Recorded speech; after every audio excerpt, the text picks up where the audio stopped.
RTO एमव्हीआय ची तयारी करताय, मग लायसन्स हे कुठलं पाहिजे आणि आता नसेल तर काय करायचं हे जाणून घेऊया या व्हिडिओत. व्हिडिओ शेवटपर्यंत बघायला विसरू नका.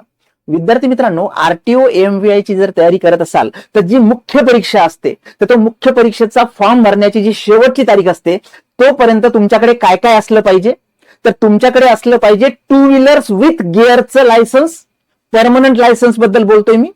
तसंच तुमचं गुड्स कॅरियर आणि पब्लिक ट्रान्सपोर्ट कॅरियर, म्हणजे जर माल वाहतूक आणि जे पब्लिक ट्रान्सपोर्ट होतं याचं सुद्धा तुमच्याकडे लायसन्स असणं आवश्यक आहे, रिन्यू केलेलं लायसन्स असणं आवश्यक आहे. पण याच्यापैकी LMV आणि टू व्हीलर्स विथ गिअर्स हे आता तुम्हाला लागणारच आहे फॉर्म भरताना. पण समजा तुमच्याकडे जड वाहतूक म्हणजेच पब्लिक आणि तुमचं ट्रान्सपोर्ट आता नसेल लायसन्स, काहीही हरकत नाही.